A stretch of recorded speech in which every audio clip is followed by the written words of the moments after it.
పెదకాకాని పెడతారు మీరు. దాని పేరే పెదకాకాని.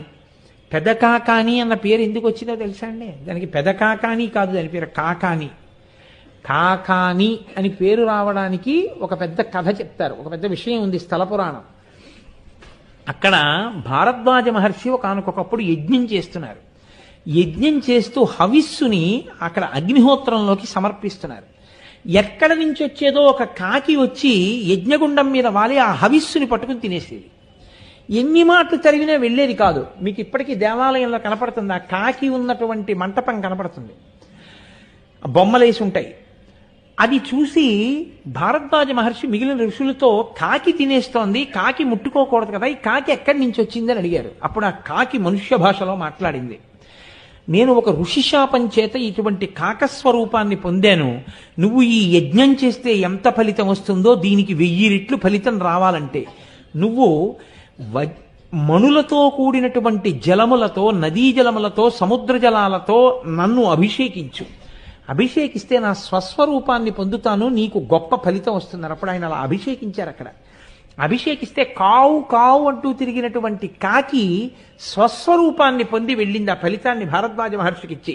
కాబట్టి కా కా కా అంటూ ఎప్పుడు కాకి తిరిగిన క్షేత్రం కాబట్టి దానికి కాకాని కాకాని కాకా కాకా అనేది, కాకా కాకా అనేది, కాకాని కాకాని.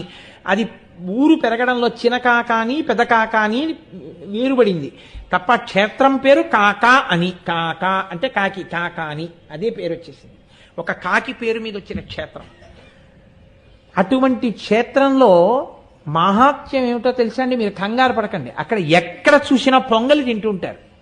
ఏమిటి ఇలా పొంగల్ తింటున్నారు అని మీకు అనుమానం కలుగుతుంది. బిడ్డలు పుట్టక జీవితంలో అలమటించిపోయినటువంటి వారు పెదకాకాని వెళ్ళి 40 రోజుల పాటు మండల దీక్ష తీసుకుంటారు. తీసుకుని అక్కడ ఒక రావి చెట్టు, వేప చెట్టు కలిసిపోయి ఉంటాయి. ఈశాన్య దిక్కున సుబ్రహ్మణ్యుడు ఉంటాడు, అద్భుతమైనటువంటి స్వామి. 108 ప్రదక్షిణాలు ప్రతిరోజు చేస్తూ అక్కడ ఉండి పొంగలి వండుకొని ఆ పాయసాన్నం తింటూ ఉంటారు. అలా మండల దీక్ష చేసినటువంటి వాళ్ళు ఎందరో సంతానాన్ని పొందినటువంటి వాళ్ళ విశేషాలు అక్కడ మనకి క్షేత్రంలో ఉన్న వాళ్ళు చెప్తారు. అందుకే ఎందరో పెదకాకానిలో దీక్ష తీసుకుంటారు, తీసుకుని మండలం దీక్ష తీసుకుని అక్కడ అన్నం ఆ పొంగలి వండుకు తింటూ ఉంటారు. అక్కడ తలనీలాలు కూడా ఇస్తూ ఉంటారు ఈశ్వరుడికి. అంత గొప్ప క్షేత్రం. మీరు ఆ పెదకాకాని వెళ్ళినప్పుడు ఆ శివలింగం యొక్క వైభవం, ఆ అమ్మవారు, ఆ సుబ్రహ్మణ్యుడు చూసి తీరాలి. అంత గొప్ప క్షేత్రం పెదకాకాని.